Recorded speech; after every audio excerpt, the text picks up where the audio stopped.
Ya, jadi kita sudah buka sesi pertanyaan kemarin dan banyak sekali Pak pertanyaan masuk mengenai jalur masuk ke UM. Bisa gratis UKT sampai dengan lulus kalau nanti ada monitoringnya, evaluasinya. 1 tahun TMPK itu tanpa batas usia. Bahkan kalau ada yang lulusannya tahun 99, tahun berapapun bisa.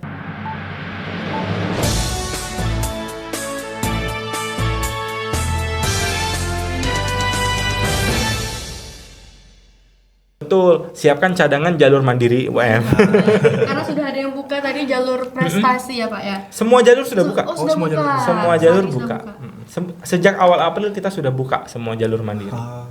Jadi bisa siapkan cadangan plannya. Betul. Daftar jalur mandiri di UM. Betul. Benar banget. Nah, Pak, tadi Bapak juga sempat mention di jalur prestasi. Tadi di jalur prestasi sendiri sempat menjadi peminatnya kurang peminatnya, tapi sebagai salah satu jalur yang punya potensi paling besar untuk bisa masuk ke UM.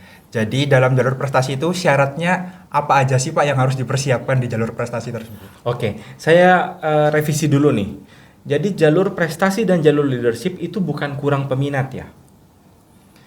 Jarang yang mendaftar ke situ, maksudnya bukan jarang ya, sedikit yang mendaftar ke situ karena banyak yang belum tahu. Iya.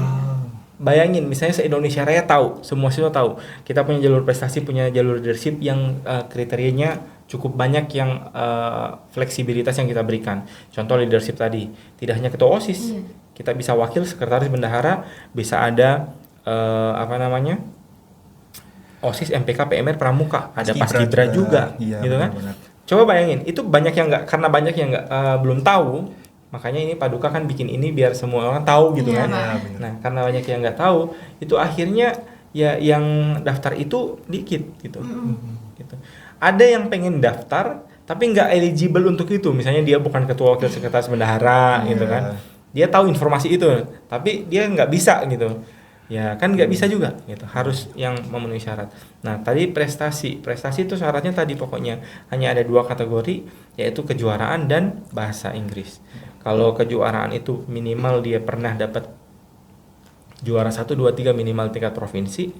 Kalau yang bahasa Inggris harus pokoknya mencapai salah satu skor yang ada di 4 tes bahasa. Oh, salah satu. Salah satu aja. IELTS, TOEFL, IBT, ITP dan Duolingo itu pokoknya salah satu aja. Ambil misalnya ITP gitu ya. Terus mencapai skor minimumnya. Skor minimumnya berapa? Biar semuanya nggak dengerin aja gitu ya. Ada proses pencarian. Silakan kalian buka seleksi.um.ac.id. Di website seleksi sudah lengkap semua persyaratannya. Iya, betul. Jadi itu tadi kalau untuk jalur prestasi ya Pak. Jadi peluangnya banyak teman-teman, terutama juga yang fasih bahasa Inggris nih, peluangnya besar banget. Bisa banget. Ada 4 tadi standarnya, cukup salah satu saja sudah bisa masuk lewat jalur mandiri di Betul. UM. Nah, kemudian pertanyaan ketiga ini tadi Pak, yang menjadi sesuatu yang krusial mengenai nilai UTBK yang aman itu berapa, soal passing grade ini Pak. Itu kan sudah hoax tadi kan? Sudah hoax Nah, tadi. berarti sudah terjawab dong. Sudah terjawab. Teman-teman ingat passing grade sebenarnya Nggak tidak ada. Nggak ada tuh istilah nilainya mau aman berapa gitu, nggak ada. Sekarang saya bilang gini, sekalipun saya ini sebagai kepala subdirektorat seleksi, saya artinya yang menangani seleksi gitu kan, saya pun nggak bisa meramal loh kalian dengan misalnya skor 600 kemudian apakah bisa lolos ke prodi itu, nggak ada. Saya nggak bisa meramal karena kita nggak tahu pendaftarnya dengan berapa, dengan skor berapa. Iya. Gitu, nggak bisa. Nggak ada istilah nilai minimal biar aman itu berapa gitu, nggak ada. Sekarang ternyata misalnya kalian skornya 500, itu kategori tidak aman menurut kalian misalnya. Ternyata yang daftar di prodi yang kalian pilih itu rata-rata skornya 475, 480, kalian berarti tinggi dong. Iya benar. Gitu kan? Iya. Nggak ada istilah itu, udah hilangin aja. Itu di dalam list yang harus kalian cari itu nggak usah dicari, nggak ada jawabannya. Ya artinya memang kalau itu udah jadi impian, coba dikejar dulu karena passing grade aslinya tidak ada teman-teman. Nggak ada sama sekali. Nah, ngomong-ngomong soal UTBK nih Pak, kita geser sedikit ke temennya UTBK, yaitu seleksi mandiri TMBK. Nah, Betul. kira-kira apa aja sih Pak materi yang harus dipersiapkan ketika ingin mengikuti seleksi mandiri TMBK ini? Nah, tadi yang fullnya itu sudah saya ini juga ya, saya jelasin ya, bahwa TMBK itu soal-soalnya adalah skolastik. Gitu. Skolastik itu gimana? Ya, menguji pemahaman atau literasi tentang bahasa Indonesianya, bahasa Inggrisnya, matematikanya, dan ada figuralnya dan lain-lain. Gitu. Oh, jadi ujian-ujian yang akan dikeluarkan nanti nggak jauh beda ya dari soal-soal UTBK? Iya betul, nggak akan jauh beda dengan UTBK. Kebetulan Duta Bima masuk lewat jalur mandiri TMBK Pak. Oh gitu, Bener banget. bisa dong di-share dong pengalamannya gitu ya. Sekarang kebalik nih, saya hostnya nih. Ayo, gimana caranya biar tembus TMBK? yang pertama yang harus dilakuin adalah belajar dengan maksimal, cari materi-materi yang sekiranya nanti bakalan keluar, dan yang nggak kalah pentingnya nih yaitu doa. Ya. Cara belajarnya juga diubah sebenarnya. Belajar itu bukan saya yakin dalam waktu 1 minggu, 2 hari, 3 hari, 5 hari, 1 bulan pun kalian kalau belajar misalnya, oh rumus sinus gimana, rumus ini gimana, belajar rumusnya, itu enggak. Tapi belajarnya adalah latihan soal. Semakin banyak latihan soal yang kalian lakukan, maka semakin tinggi peluang kalian akan mengingat. Oh, cara jawabnya gini. Gitu. Asal latihan soal yang kalian lakukan itu ada kunci jawaban yang benar gitu ya. Jangan-jangan ternyata kalian udah latihan tapi salah kunci jawabannya gitu. Jadi pastikan latihan soalnya adalah soal-soal yang oke dan punya jawaban yang pas gitu, yang tepat. Karena sekarang juga persiapan banyak ya Pak, tryout gratis. Oh, banyak banget di luar sana. Buku-buku bank soal dengan jawabannya juga sudah banyak, jadi bisa bekal untuk teman-teman yang mau daftar mandiri TMBK. Betul. Nah, selanjutnya Pak, pertanyaan kelima ini pertanyaan saya dulu juga Pak. Sebenarnya potensi atau peluang teman-teman dari SMK ataupun yang mau lintas jurusan nih Pak. Misalnya saya dari Saintek kemudian mau ke Sosum saat kuliah. Nah, UM memberikan ruang itu sejauh mana Pak? Wah, itu bukan memberikan ruang lagi. Pokoknya kita udah berapa tahun terakhir. Pokoknya sejak peraturan dari kementerian bahwa cross itu ya lintas jurusan, kemudian SMA SMK juga ya harus punya peluang yang sama gitu ya, kita buka seluas-luasnya semuanya, jadi nggak ada cerita, cuma intinya adalah kan ini dibuka cross ya, artinya lintas, jangan bunuh diri. Intinya adalah itu, ini dibuka nih lintas, mau dari IPS mau ke jurusan Soshum, dari IPS mau ke Saintek, dari IPA mau ke Soshum dan seterusnya, silakan gitu. SMK mau ke Soshum, boleh gitu. Asal jangan bunuh diri. Udah tahu nih kemampuannya, udah latihan juga, misalnya belajar UTBK pun segitu-gitu aja gitu. Terus mau masuk di jurusan-jurusan yang bahaya. Gitu. Bahayanya itu apa? Bahayanya itu bukan hanya bahaya di kalian yang sulit lulus gitu ya. Tapi bahaya itu adalah bahaya ke orang-orang yang akan menerima kalian di dunia kerja nanti. Misalnya ternyata kemampuannya agak kurang nih, gitu kan. Terus nekat daftar kedokteran, daftar teknik macam-macam, daftar teknologi rekayasa macam-macam gitu ya.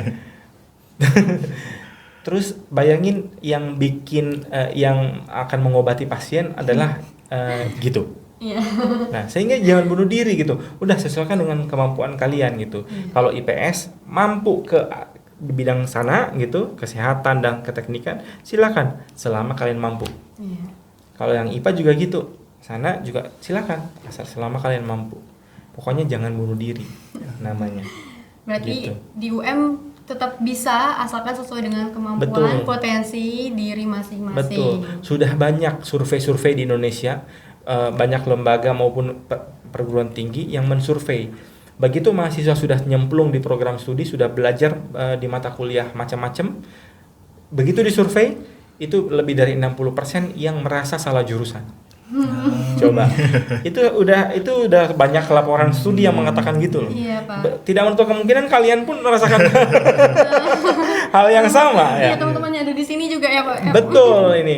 Jadi Intinya adalah kalian kenali program studi kalian, jangan sampai cuma dari nama aja, kemudian dari oh ini kok keren gitu ya, kemudian udah pilih itu, begitu sampai di sana ternyata oh ternyata saya ternyata belajarnya ini gitu ya. Padahal sebenarnya sekarang masa-masa pendaftaran, masa-masa berjuang, tes itu adalah masa-masa di mana kalian masih bisa googling, masih bisa ketika gagal SNBT bisa berubah pilihan ke program studi lain. Dan bahkan bisa berubah pilihan ke UM. Iya, betul. Kalau SNBT ini masih pilih universitas lain, itu kayaknya pilihan yang salah. Makanya nanti kalau kalian yang pilih universitas lain ternyata gagal SNBT, rezeki kalian itu di UM. Udah pilih semua jalur-jalur mandiri di UM. Tandanya langsung aja daftar Takdirnya ya, itu di Pak. UM, betul. Iya. Tidak sedikit orang-orang yang seperti itu. Tidak sedikit orang-orang yang ngejar sana sini, ngejar ini itu, ternyata takdirnya Di UM. UM. Kenapa harus berjuang susah payah kalau memang sudah ada jalur-jalur mandiri UM yang kita siapkan gitu ya. Udah, daftar aja ke mandiri UM. Apalagi jalurnya banyak, Betul. langsung saja daftar ke Mandiri UM karena sudah buka ya Pak ya. Sudah, betul. Sebelum pendaftarannya tutup nih karena yang jalur prestasi sebentar lagi tutup ya Pak ya. Setelah pengumuman SNBT. Oh, SNBT. Mungkin ada sekitar Mei. 3-4 hari Iya. setelah pengumuman SNBT. Silakan. Jadwal lengkapnya juga sudah ada di website. Silakan kunjungi seleksi.um.ac.id. Silakan pantau web resmi Betul. dari Seleksi UM. Betul.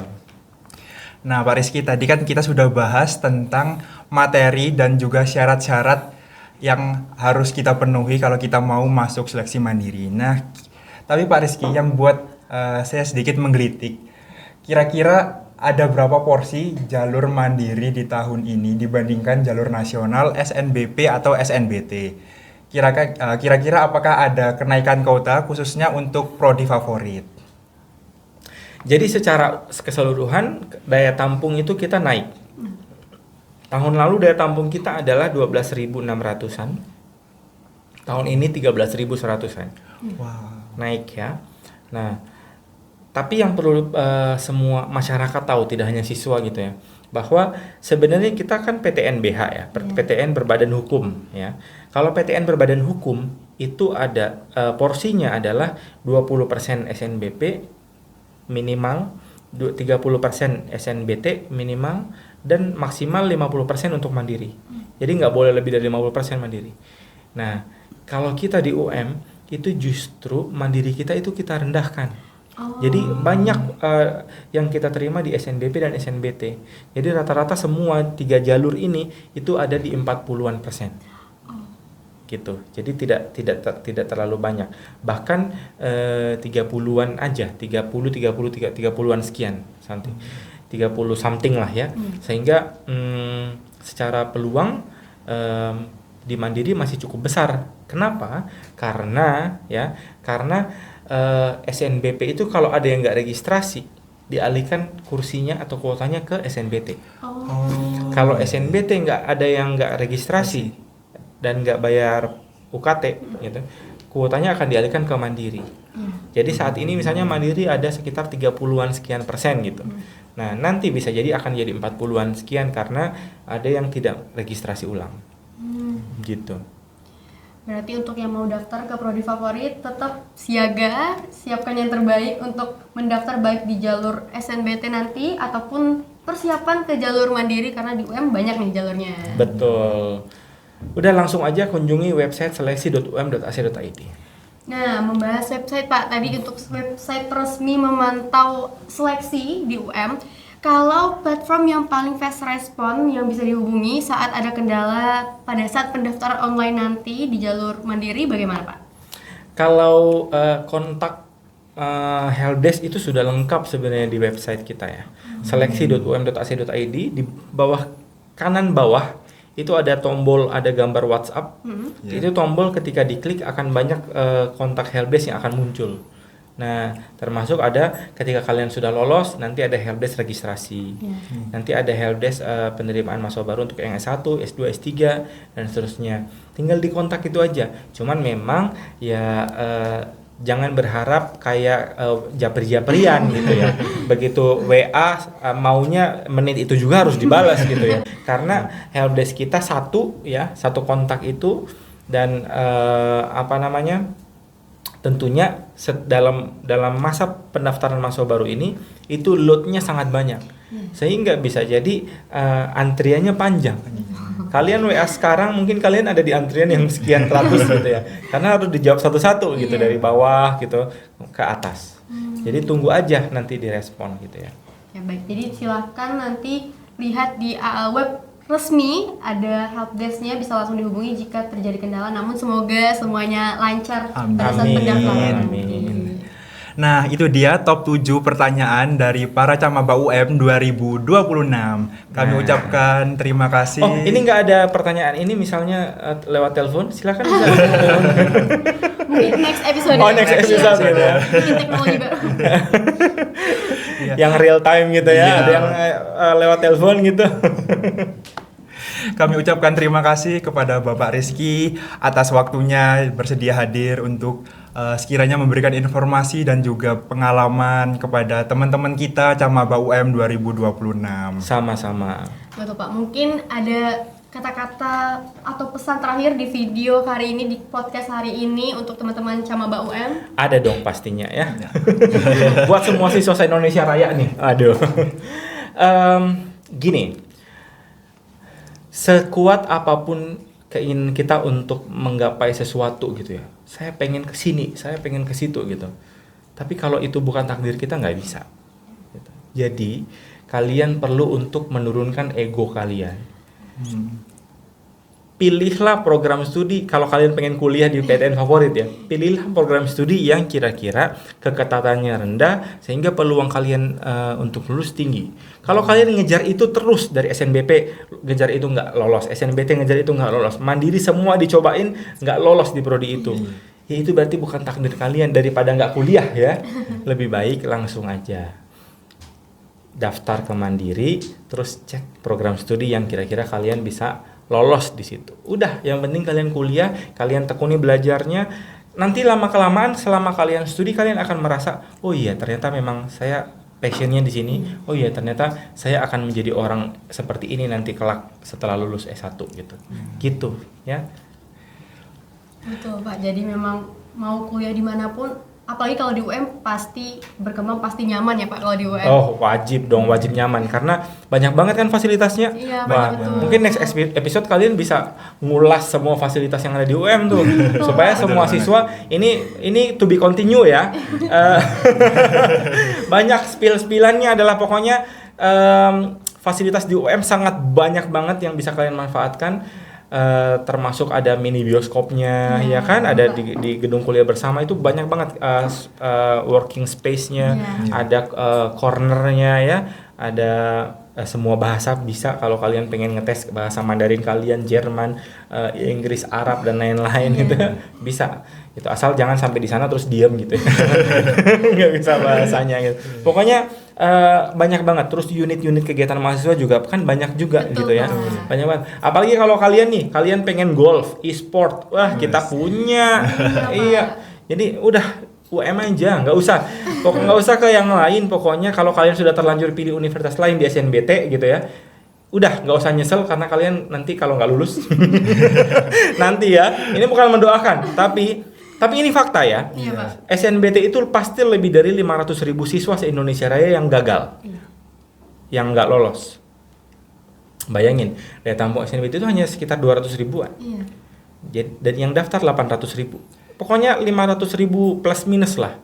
Itu pasti akan gagal. Jadi siapin mental kalian untuk gagal. Gitu. Karena peluangnya lebih besar untuk gagal dibanding untuk lulus gitu ya. Jadi udah, kalau kalian udah terlanjur pilih PTN lain, siapin aja untuk daftar mandiri ke UM dengan semua jalurnya, dengan semua fasilitas-fasilitas nanti kalau kalian sudah jadi mahasiswa, termasuk ruangan ini. Ya. Kami tunggu di UM ya Pak. Betul. Nah, itu tadi pesan, semangat, dan juga tips and trick dari Pak Rizky. Dan yang terakhir, jangan lupa untuk selalu cek website resmi Universitas Negeri Malang. Website resmi Universitas Negeri Malang, website seleksi.um.ac.id, IG-nya Pak Duka yang bikin acara ini, dan IG-nya simaba_UM. Nah, IG saya nggak usah. Udah lengkap lengkap tuh, silakan dicek semua. Mungkin IG Bapak juga. Nggak usah.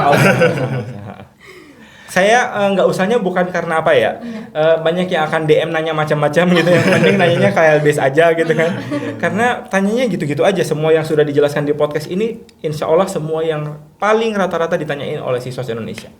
Oke. Nah, sahabat Paduka, jadi jalur mandiri itu bukan jalur terakhir.